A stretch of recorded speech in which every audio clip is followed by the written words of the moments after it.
Hi and welcome back with another video tutorial. In this tutorial we will be looking at the interface fundamentals and all of these buttons on both of the sides.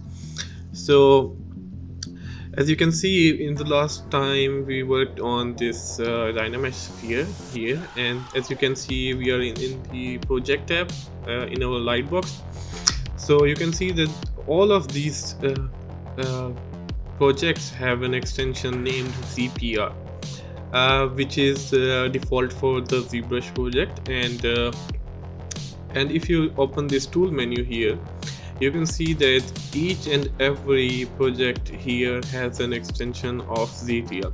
So let me show you what this means. So if I just select something from here, if I double click on it, it will open it up directly in the document without drawing or without anything. But let me initialize my ZBrush.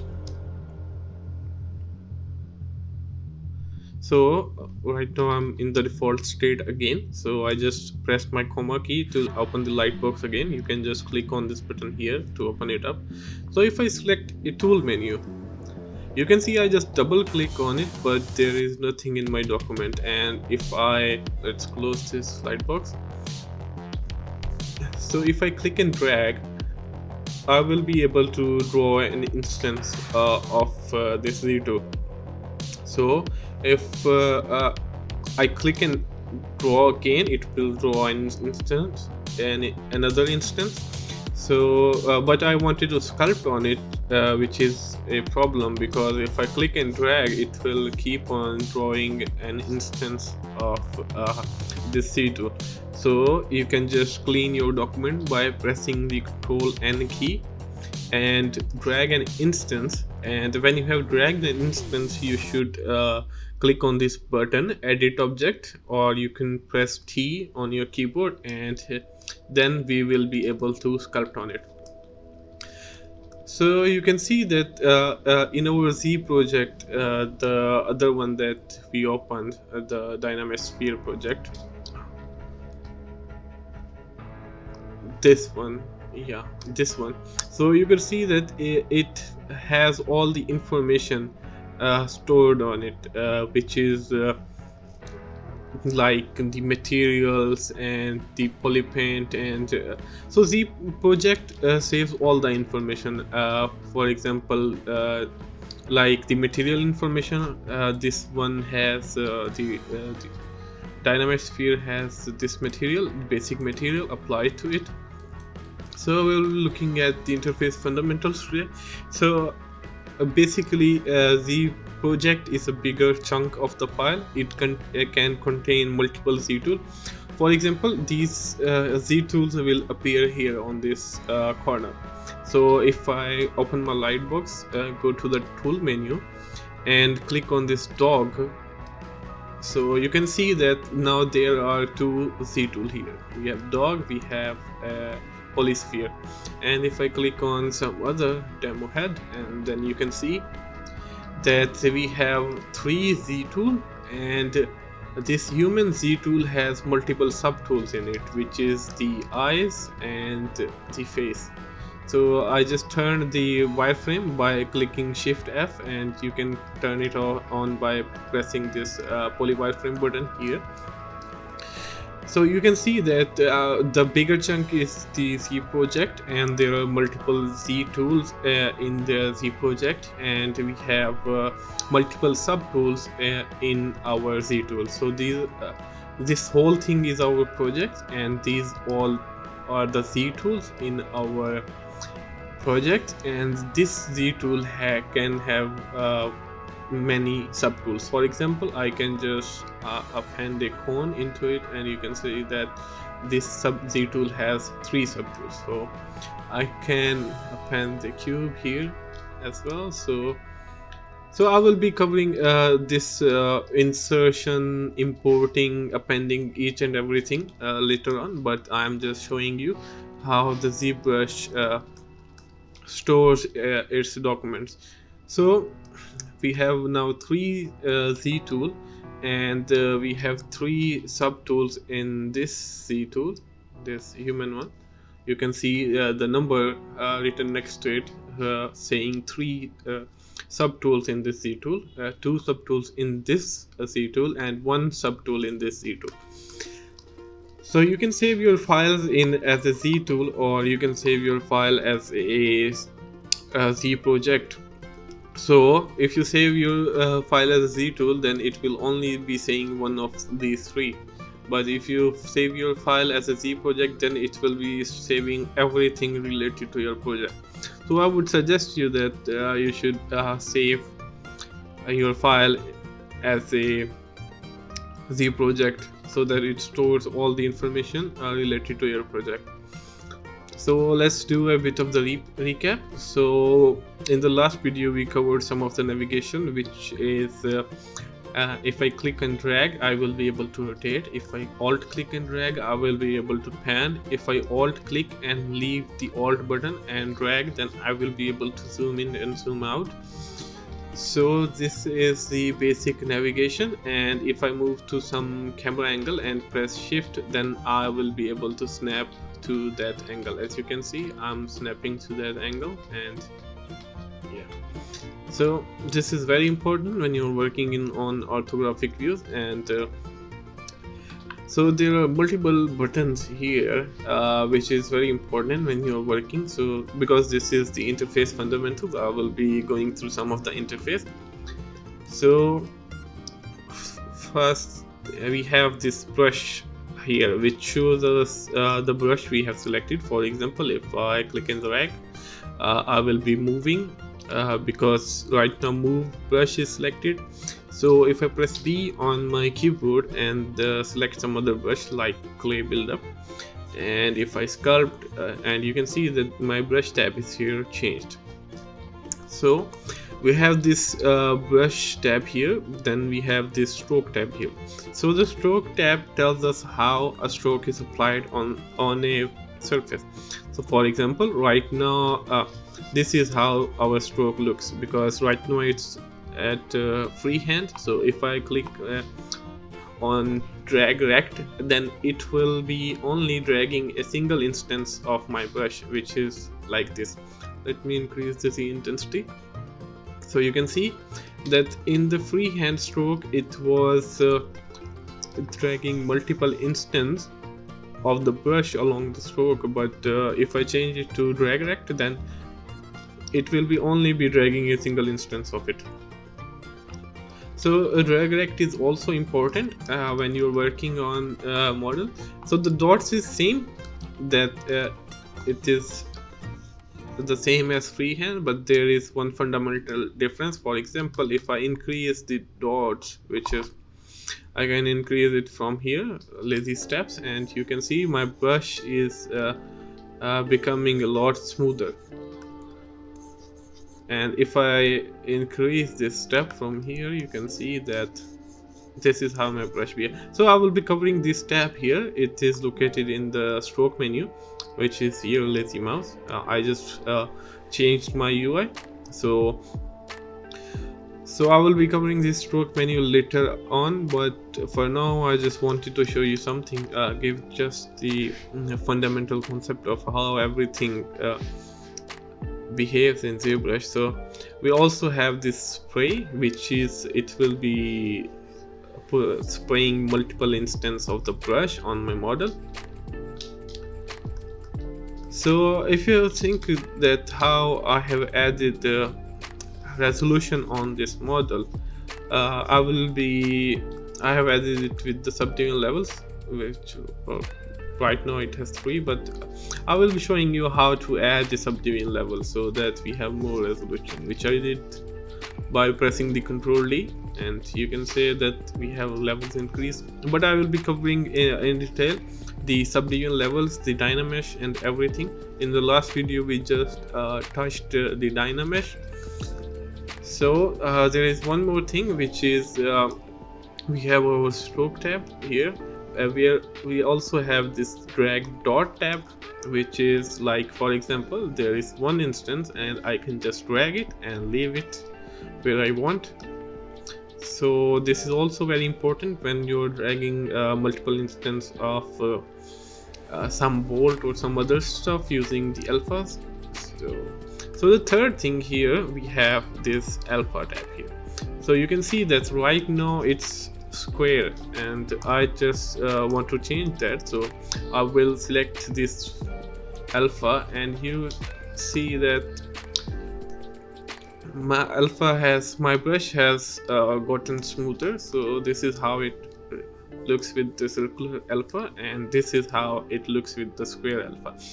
So alphas are basically the tip of the brush that you're changing based on these shapes. So if I change it to something like this, you can see that my brush is uh, adding all that information, and which is very important. You can see that I can add some complex details by using these alphas. I can also hold Alt and cut this information out, like I showed in the last video, that if I want a opposite effect, I can just cut it out. So in the last video I did showed you can control the size of your brush from here, and control the intensity of your brush from here. You can also use the hotkeys, which is U and which is S for here. So if you're thinking about what this button does in ZBrush, you can just press Control key, and you will see that there is a small sub menu opens up with a lot of text which tells us what each and every button shows. So you can just press Control while hovering over any button, and ZBrush will give you information related to that brush, related to that button. So it is very important, very handy. So if you don't know of any tool or anything, you can just press Control key on a button, and it will show you all the stuff. So alphas are really important. You can see that it is very easy to sculpt difficult details using the alphas. And there is also this texture button here, which we will be covering when we cover the texture, because right now it will take a lot of time. For example, if I just click on it, it won't work because this tab works on the UVs and other stuff. So we won't be looking at it for now, but later on we will be covering it up. So yeah. So after that we have this material tab here. So materials are how the light reacts to the surface of your objects in ZBrush, and that's what material reflects. So for example, if I want something shiny, I can change this material to chrome, or I can change it to gold if I want it.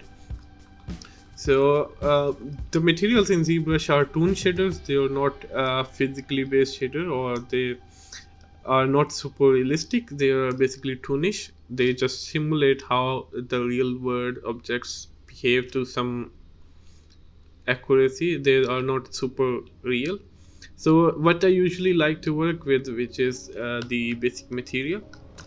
This is the material I'm most comfortable with while working in ZBrush, because it gives you really nice shadows and really nice highlights to look how you're sculpting. So this is really important. I use this all the time, but sometimes if you want some reflection on your model, you can just change it to this basic material too, and it will also look good. So you can check all these materials by yourself, but we will be covering materials in detail. For example, we have this material tab here, and we will be looking at all these modifiers here, and we will be controlling it up. So each and every of this tab that I'm telling you, we will be covering in detail. We will be covering how we can make our custom alphas, how we can create alphas in ZBrush. So you shouldn't worry about something right now, like it's too much to take in for now, but we will be breaking things down and looking at each one individually later on in the course. So here I have the light tab. This is how I keep it here in my custom UI. So if you haven't imported my custom UI, you should import it. But if you don't want to import it, you can see that the light tab is here. I just took it out from here and placed it there. So here you can change the light, and you can see that it's changing here as well. So changing lights is very important. For example, in some cases I'm working on like this stuff here, and I don't see it because of the hard shadows, and I can just change light and sculpt it up again. So it is very important that you change light when you're working on ZBrush, because sometimes you are not able to see the details. So it is very important that you should be changing your lights again and again, and looking at how it behaves. So yeah, lighting is super important when working on ZBrush. So I told you in the last video that we have this Z add and Z sub buttons here, which is for example, Z add does this and the Z sub subtracts it. You can see that this is how it looks. So you can just hold Alt and it will subtract, and then if you release Alt it will add. So it's the same as inverting how the material behaves on the surface. So we also have this RGB. For example, if I select the RGB and change the color, for example, let me just fill it up with white. So if I select the red color and RGB has been turned on in ZBrush, so I will be able to sculpt and paint at the same time. But if I only want to paint, I should just turn it off and paint on it, and you will see that I will be adding some colors onto it. We will be covering polypaint in detail on later on. We also have this mRGB tab in which we will be adding materials and RGB at the same time, but we will look at it later on. So if you press space key anywhere in your document, you can see that we have this menu opens up. So this menu contains all of the stuff that I have showed you before, which is the draw size. You can change your draw size here. You can change intensity. You can check RGB, mRGB or material from here. So that it is very important, so that you don't have to take your mouse there. And you can just control it wherever your mouse is and where you are sculpting, so that you shouldn't be wasting your time. So you can even change your alphas from here. So for example, if I do this and let's change it to drag rect, so and I can change my alpha quickly from here. So this is very handy that you can do stuff by just pressing on this comma key here, and yeah. So you can also change your materials from here. You can also change texture. You can almost change each and every stuff from here, this button here, and this is very important and very easy, because you don't have to go all the way there to just change the color or change the alpha. You can just click, and you can just change it from wherever your mouse cursor was, so which is really important. So there are some other things that we will be covering in this video as well. Yeah, so there is this transparency button here that I want to show you. Right now there is just one sub tool, and there won't be any transparency. So let's go to this Z tool here and change our default color to white. And if I want to just look at his teeth, and I can just click on this transparency button here, and you can see that I am able to look and sculpt on it. And yeah, so transparency is very important when the mesh is converged like this. You can also isolate the objects. For example, let's turn off the transparency by clicking it off. There is also one mode which is the ghost mode in transparency. So it is transparent right now, but the ghost mode is turned off. So you can also isolate one object. For example, you see this eye button next to each and every subtool, and you can just turn these off, and you can see that this subtool is only visible right now, and you can just sculpt it up, and you can then turn on your subtools later on. So this is the interface fundamentals that we will be covering for now. In the next video, we will be checking the interface in depth, or maybe I will be covering Dynamesh or Subdivision levels in the next video. I'm currently arranging this course, so see you in the next video.